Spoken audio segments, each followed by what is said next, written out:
it's just really hard for me to even ask you this question because I'm almost in disbelief. If a baby is born on a table as a result of a botched abortion, what would Planned Parenthood want to have happen to that child that's struggling for life?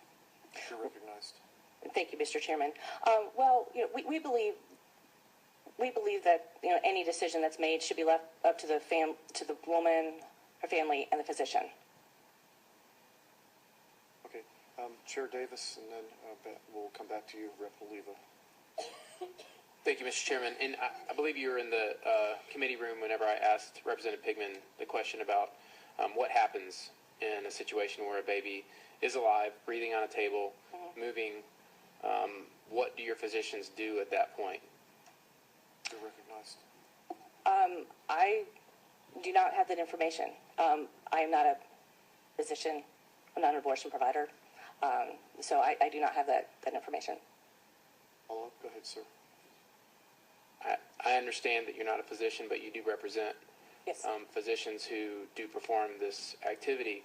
And can you tell me what happens when a baby is alive on the table? At that point, what do they do with the baby that is struggling to live? You're recognized. I don't know, and as it's been referenced earlier, we don't know even how prevalent this situation is.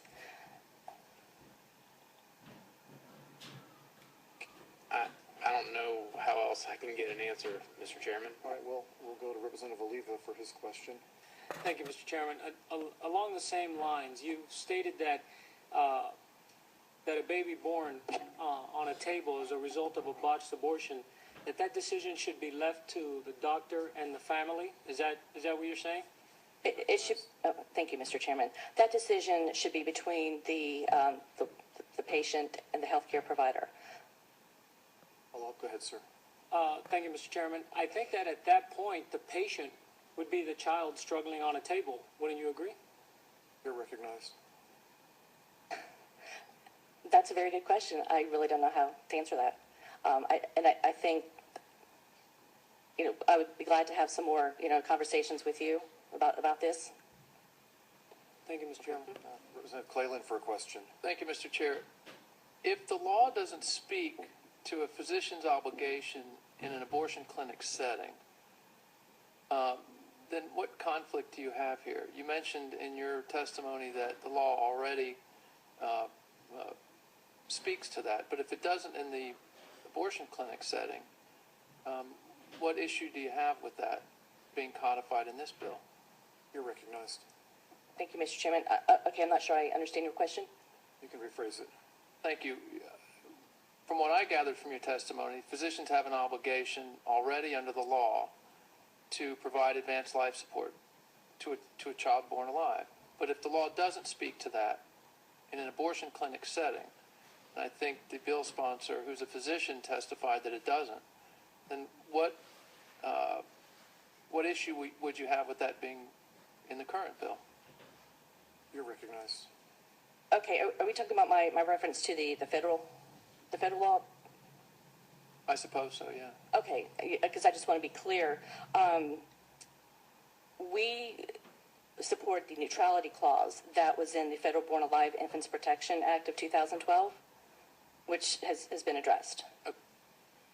Follow up, Mr. Chair. Does that address the obligation of a doctor in an abortion clinic setting to provide advanced life support to a child who was born alive in an abortion?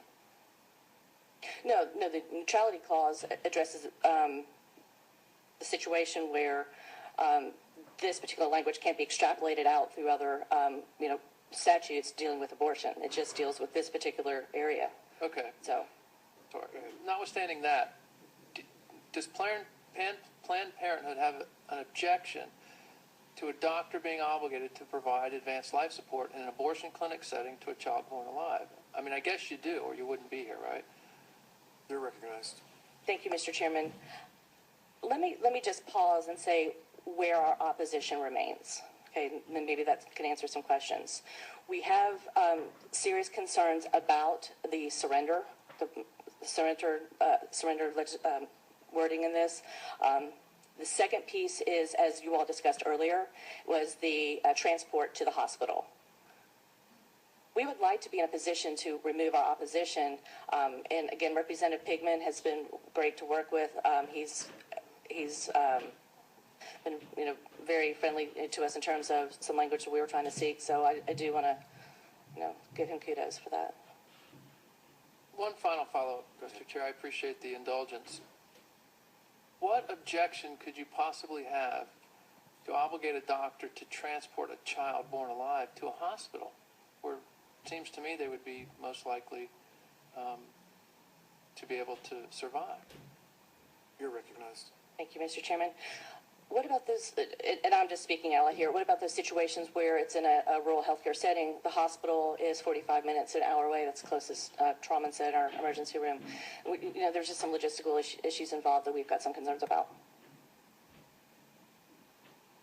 Okay, thank you. Yep, taught you how to go around, didn't they? That's what she was teaching you.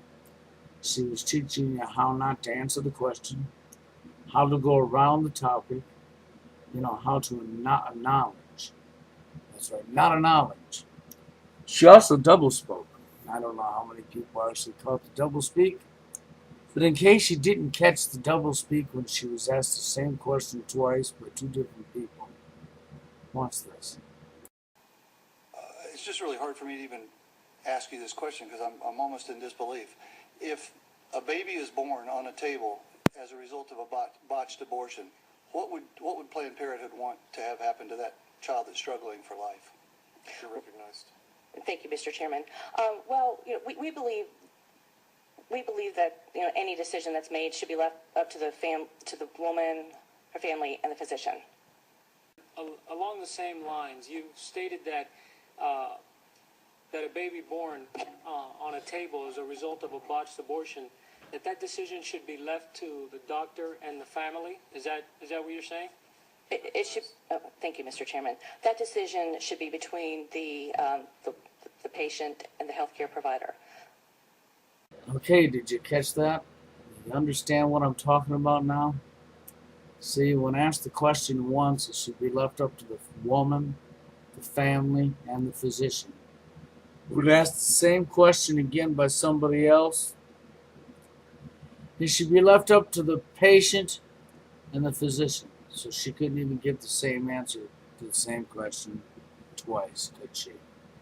No. Well, that's what happens when you're constantly lying. You got to make up a lie to cover a lie, and another lie to make up another lie to cover another lie to cover another lie to cover another lie to cover another lie. It's just, it's pathetic.